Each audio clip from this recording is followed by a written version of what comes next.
Hello dear students, Comics Tutorial മറ്റൊരു വീഡിയോയിലേക്ക് സ്വാഗതം. കാലിക്കറ്റ് യൂണിവേഴ്സിറ്റി തേർഡ് സെമസ്റ്ററിൻ്റെ റിവാലുവേഷൻ റിസൾട്ട് ഇപ്പോൾ യൂണിവേഴ്സിറ്റി വെബ്സൈറ്റിൽ വന്നിട്ടുണ്ട്. അപ്പോൾ ഇന്നലെയും ഇന്നൊക്കെ ആയിട്ട് റിവാലുവേഷൻ റിസൾട്ട് വന്നിട്ടുള്ളത് revaluation result of third semester BCom BBA supplementary improvement November 2022 2017-18 അഡ്മിഷൻ്റെയും അതേപോലെ 2019 അഡ്മിഷൻ ഓൺവേർഡ്സും വന്നിട്ടുണ്ട്.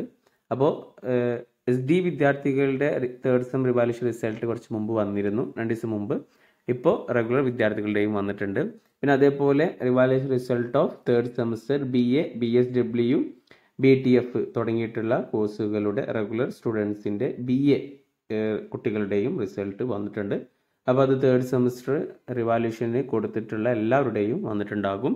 പിന്നെ അതേപോലെ തന്നെ BA SD വിദ്യാർത്ഥികളുടെ റിസൾട്ടും വന്നിട്ടുണ്ട്. ഓക്കെ, അപ്പോൾ BCom റെഗുലറും SD-യും അതേപോലെ BA റെഗുലർ SD, പിന്നെ BSc BCA കോഴ്സുകളുടെ റിവാലുവേഷൻ റിസൾട്ടും വന്നിട്ടുണ്ട്. അപ്പോൾ എല്ലാവരും റിവാലുവേഷൻ റിസൾട്ട് ചെക്ക് ചെയ്യുക. ചിലപ്പോൾ പല കുട്ടികളും റിവാലുവേഷൻ റിസൾട്ട് നോക്കിക്കഴിഞ്ഞ് കഴിഞ്ഞാൽ നോട്ട് അവൈലബിൾ എന്നൊക്കെ കാണിക്കുക. അപ്പോൾ 2 ദിവസം കഴിഞ്ഞിട്ട് നോക്കുക. എന്നിട്ടും വന്നിട്ടില്ലെങ്കിൽ യൂണിവേഴ്സിറ്റിയിലേക്ക് കോൺടാക്ട് ചെയ്യുക.